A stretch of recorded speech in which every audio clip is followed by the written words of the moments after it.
ગીર સોમનાથ જિલ્લામાં સ્થાનિક સ્વરાજ્યની ચૂંટણીને લઈને રાજકીય ગતિવિધિઓ તેજ બની ગઈ છે। કોડીનારમાં કોંગ્રેસ દ્વારા આજે કુલ 25 ઉમેદવારી ફોર્મ રજૂ કરવામાં આવ્યા, જેમાં જિલ્લા પંચાયતની 5 અને તાલુકા પંચાયતની 20 બેઠકોનો સમાવેશ થાય છે। બીજી તરફ આમ આદમી પાર્ટી દ્વારા અત્યાર સુધીમાં કુલ 13 ફોર્મ ભરવામાં આવ્યા છે, જેમાં જિલ્લા પંચાયતની 4 અને તાલુકા પંચાયતની 9 બેઠકો માટે ઉમેદવારી નોંધવામાં આવી છે। ચૂંટણીને લઈને તમામ પક્ષો વચ્ચે સ્પર્ધા તેજ બનતી જઈ રહી છે। આજે કોડીનારના 24 તાલુકા પંચાયતના ફોર્મ રજૂ કર્યા છે અને 5 જિલ્લા પંચાયતના ફોર્મ રજૂ થયા છે અને આગામી દિવસોમાં કોંગ્રેસનો ભવ્ય વિજય થાય એ રીતની રણનીતિ નક્કી કરી છે અને કેમ્પેનિંગ પણ એ રીતના જ કરશું। આ વખતે સાહેબ અમારી 8 થી 10 સીટ આવશે, તાલુકા પંચાયતની, જિલ્લા પંચાયતની 2-5 સીટ અમારી આવશે ને ઓલી વખતે એકલો હાથે પણ પહેલી વખત પાર્ટી આવી હતી ને ફક્ત એકલો જ હતો તોય 12,000 મત લઈ આવ્યા હતા। આ વખતે તો અમારે આખી વિધાનસભા અમારી જોડે છે। સુરેન્દ્રનગર મહાનગરપાલિકાની ચૂંટણીના માહોલ વચ્ચે વોર્ડ નંબર 11ના કોંગ્રેસના 4 ઉમેદવારોએ ફોર્મ ભર્યા। પ્રેમજી ટુંડિયા, છેલા માંગુડા, જયશ્રી રાઠોડ અને અરુણાબેન પરમારે ઢોલ નગારા નાદ અને સમર્થકોના ઉત્સાહ સાથે કલેક્ટર કચેરી ખાતે ઉમેદવારી ફોર્મ ભરીને પ્રચારના શ્રી ગણેશ કર્યા છે। આ પ્રસંગે ઉમેદવારોએ ભાજપના શાસન પર ભ્રષ્ટાચારનો આરોપ લગાવી તેનો અંત લાવવાનો સંકલ્પ કર્યો હતો, તેમજ રસ્તા, પાણી, સફાઈ જેવી પ્રાથમિક સુવિધાઓ અને મોંઘવારી જેવા મુદ્દાઓ સાથે લોકો વચ્ચે જઈને ભવ્ય જીત મેળવવાનો વિશ્વાસ વ્યક્ત કર્યો હતો। હું 35 વર્ષથી એક જ ધારો જીતું છું, નગરપાલિકા। 1 રૂપિયાનો ભ્રષ્ટાચાર નહીં। કોઈ કે 1 રૂપિયાનો ભ્રષ્ટાચાર કર્યો તો ભાવ થઈને જુનાગઢ હોય વાતની મારી ગેરંટી છે। આ ભાજપ વાળા એટલો ભ્રષ્ટાચાર વાત મૂકી દો, આમનું નામ જ ન લો। તો મોરબીમાં ભાજપે ટિકિટ ન આપતા અપક્ષમાંથી નોંધાવી ઉમેદવારી। મોરબી નગરપાલિકાના પૂર્વ પ્રમુખ લલિત કામરિયાએ ભાજપ દ્વારા મહાનગરપાલિકાના વોર્ડ નંબર 8માં ટિકિટ ન આપતા પક્ષ સામે બળવો કરી અપક્ષ તરીકે પોતાની ઉમેદવારી નોંધાવી છે। ભાજપમાંથી ટિકિટ ન મળતા નારાજ થયેલા લલિતભાઈ મોટી સંખ્યામાં પોતાના સમર્થકો અને વિસ્તારના લોકો સાથે શક્તિ પ્રદર્શન કરીને ઉમેદવારી ફોર્મ ભરવા માટે સેવા સદન ખાતે પહોંચ્યા, જેના કારણે સ્થાનિક રાજકારણમાં ગરમાવો આવ્યો છે। સ્થાનિક સ્વરાજ્યની ચૂંટણી આવતા જ મોરબી મહાનગરપાલિકાની ચૂંટણી પણ આવી છે, ત્યારે મોરબી નગરપાલિકાના પૂર્વ પ્રમુખ છે જેને અપક્ષ ઉમેદવારી નોંધાવી છે। આપણે એમની સાથે સીધી વાત કરીશું, શા માટે અપક્ષ ઉમેદવારી નોંધાવી છે અને શું વાત છે। લલિતભાઈ, જે પ્રકારે તમે આજે મોરબીમાં મહાનગરપાલિકા માટે તમે અપક્ષ ઉમેદવારી નોંધાવી છે, શું વાત છે? મોરબી મહાનગરપાલિકાની અંદર ભારતીય જનતા પાર્ટી અમને અને દિનેશભાઈને 2માંથી એકને ટિકિટ ન આપતા એટલે અમે અપક્ષ ઉમેદવારી નોંધાવી છે। અને મોરબી મહાનગરપાલિકાની નગરપાલિકા હતી ત્યારે હું 2013 થી 2015 સુધી પ્રમુખ તરીકે મેં કામ કર્યું છે અને દિનેશભાઈએ પણ છેલ્લા 5 વર્ષમાં ઘણું બધું કામ કર્યું, એટલે અમે લોકોએ પાર્ટીને ખૂબ રિક્વેસ્ટ કરી છતાં ટિકિટ ન મળી એટલે અમે અપક્ષ ઉમેદવારી નોંધાવી। તો પક્ષ સાથે છેડો ફાડો છો એવી વાત છે? ના, પક્ષ સાથે છેડો તો ફાડો, અપક્ષ ઉમેદવારી કર્યા પછી છેડો ફાડવાની ક્યાં વાત આવે? આમાં કોઈ બાબત જ નથી। અમે અપક્ષ લડી છીએ અને તમામ 8 નંબર વોર્ડના તમામ મતદારોએ કીધું છે કે તમે અપક્ષ લડો, એટલે અમે અપક્ષ ફોર્મ ભરાયું છે। લલિતભાઈ કામરિયા હતા, જે મોરબી નગરપાલિકાના પૂર્વ પ્રમુખ છે, જેને અત્યારે મહાનગરપાલિકામાં ટિકિટ ન મળવાની વાતને લઈને અપક્ષ ઉમેદવારી નોંધાવી છે। કેમેરામેન સાથે રવિ બડાણિયા, ન્યૂઝ 18 ગુજરાતી, મોરબી। તો જૂનાગઢમાં સ્થાનિક ચૂંટણીઓ પહેલા રાજકીય માહોલ ગરમાયો છે। જિલ્લા પંચાયત શિક્ષણ સમિતિના પૂર્વ ચેરમેને ભારતીય જનતા પાર્ટી સાથે છેડો ફાડી આમ આદમી પાર્ટીમાંથી ઉમેદવારી ફોર્મ ભરતા ખળભળાટ મચી ગયો।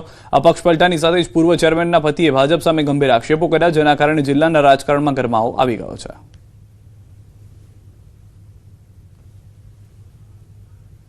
રાજકારણનો માણસ નથી કે બધા આયા કરે ને નયા ના કરે, એવો કુંડારા મને આવડતા નથી।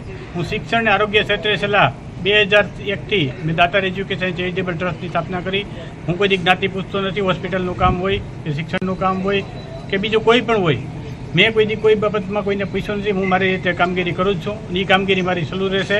રણનીતિની અંદર બીજું કાંઈ નથી। મેં પક્ષમાંથી ફોર્મ ભર્યું છે મારા પત્નીએ, જિલ્લા પંચાયત ધંધુસર સીટમાં મુક્ષી પસંદ આમદ છે।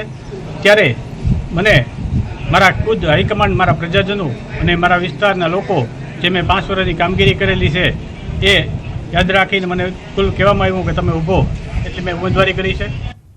વલસાડ જિલ્લા પંચાયત, તાલુકા પંચાયત અને નગરપાલિકાના ઉમેદવારોના નામ જાહેર। વાપી મનપાના તમામ ઉમેદવારોના નામ જાહેર। ભાજપના ઉમેદવારોના નામ જાહેર થયા છે। વાપી મહાનગરપાલિકા ભાજપના ઉમેદવાર જાહેર। 13 વોર્ડની 52 બેઠકો જાહેર। વલસાડ જિલ્લા પંચાયતની 36 બેઠકોના ઉમેદવારો જાહેર।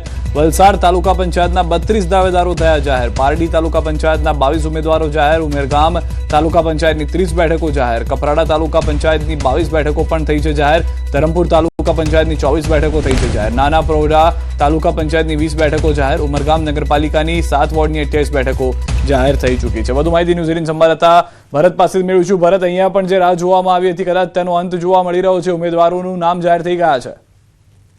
જે આખરે ઇંતજારીનો અંત આવ્યો છે અને ભાજપે આખરે ઉમેદવારોની યાદી જાહેર કરી છે. ભાજપની આ યાદી જાહેર થતાં જ કંઈ ખુશી કંઈ ગમ જેવો માહોલ સર્જાયો છે, કારણ કે આ નવી યાદીમાં મોટા ભાગના નવા ચહેરાઓને સ્થાન આપવામાં આવ્યું છે. અગાઉના જે ધુરંધરો હતા અને જે મોટા માથાઓ હતા તેમને પણ પાછા મૂકવામાં આવ્યા છે. જોકે કેટલીક જગ્યાએ છે પૂર્વ હોદ્દેદારો હતા તેમના પરિવારજનોને ટિકિટ આપવામાં આવી હોય તેવા પણ દાખલા આવ્યા છે. જોકે સૌથી વધારે ચર્ચાસ્પદ વાપી મહાનગરપાલિકાની યાદી પર છે, કારણ કે વાપી મહાનગરપાલિકાની જે ભાજપની યાદી જાહેર થઈ છે તેમાં મોટે ભાગે 11 જેટલા જે પૂર્વ કોર્પોરેટરો હતા તેમને જ રિપીટ કરવામાં આવે છે. બાકીના જી ભરત, તો હાલમાં જે રાહ જોવામાં આવી હતી, જે રીતે આપ કહી રહ્યા હતા તે પ્રમાણે નામોની યાદી જે છે તે જાહેર થઈ ચૂકી છે. અરવલ્લીથી સમાચાર. ભાજપમાં ટિકિટ ફાળવણીને લઈને રોષ. વિવિધ બેઠક પર અંદરખાને નારાજગી. દદાલિયા તાલુકા પંચાયત બેઠક પર ભાજપના ઉમેદવારને લઈને રોષ. આયાથી ઉમેદવારને ટિકિટ આપતા સૂત્રોચ્ચાર. મોડાસા કમલમ કાર્યાલય ખાતે દદાલિયાના આગેવાનો પહોંચ્યા. સ્થાનિક વ્યક્તિને ટિકિટ આપવાની કરી માંગ.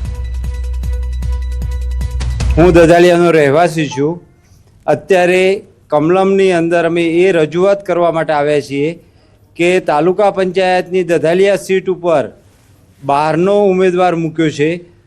એ જગ્યાએ દદાલિયાના 5 થી 6 ઉમેદવારોએ તાલુકા પંચાયતની સીટ લડવા માટે માગણી કરવી હતી, પણ વરિષ્ઠ લેવલથી દદાલિયાના જે 5 થી 6 ઉમેદવારોએ સીટની માગણી કરી હતી એને અવગણીને બહારના ઉમેદવારને અહીંયા થોપી દેવામાં આવ્યો છે. એનો દદાલિયા ગામ વિરોધ કરે છે. અરવલ્લી કમલમ કાર્યાલય ખાતે ભાજપના અસંતુષ્ટ કાર્યકરો રજૂઆત કરવા પહોંચ્યા. બાયડના 29 ઉટરડા જિલ્લા પંચાયત સીટને લઈને ભાજપના કાર્યકરો વિરોધ. અનુસૂચિત જાતિ અનામત સીટ પર ટિકિટની ફાળવણીને લઈને રજૂઆત કરવા પહોંચ્યા. કાર્યકરો રજૂઆત કરવા પહોંચતા જિલ્લા ભાજપ પ્રમુખ કાર્યાલય ખાતેથી નીકળી ગયા. એટલે પ્રમુખ સાહેબ એવું કહીને ગયા છે કે હવે બધું પતી ગયું છે, હવે કોઈ રજૂઆત કરવાની રહેતી નથી. આગળની રણનીતિ વિરોધ કેવો રહે? આગળની રણનીતિમાં ગઈકાલે 200 માણસે ભાજપમાંથી રાજીનામું તો આપી જ દીધું છે અને હવે બીજા જે ઉંટરડા છે, આંબલિયારા છે, લીંબ છે, ટેનપુર છે, અમિયાપુર છે, એ બધા અનુસૂચિત જાતિના ઉમેદવારો રાજીનામું આપવા માટે તૈયાર છીએ. વધુ માહિતી ન્યૂઝ 18 સંવાદદાતા હાર્દિક પાસેથી મેળવીશું. હાર્દિક, બે મહત્વની વાત. એક તો ટિકિટની ફાળવણીને લઈને રોજ, બીજી તરફ એ પણ છે કે જે સ્થાનિક લોકો છે તેને ટિકિટ આપવામાં આવે. હા સિદ્ધાર્થ, ચોક્કસથી જે પ્રકારે ટિકિટ ફાળવણી કરવામાં આવી છે અરવલ્લી જિલ્લામાં ગઈકાલે, ત્યારબાદ અનેક જે બેઠકો છે ત્યાંથી અસંતોષ જોવા મળી રહ્યો છે. હવે તેઓ જે અરવલ્લી જિલ્લાનું ભારતીય જનતા પાર્ટીનું મોડાસા ખાતેનું જિલ્લાનું કાર્યાલય છે ત્યાં પહોંચી રહ્યા છે. સવારે જે મોડાસાની દદાલિયા તાલુકા પંચાયતની બેઠક છે કે જ્યાં બહારથી આયાતી ઉમેદવાર લાવવામાં આવ્યો છે તેવા સંજોગોમાં સ્થાનિક લોકોએ રજૂઆત કરી હતી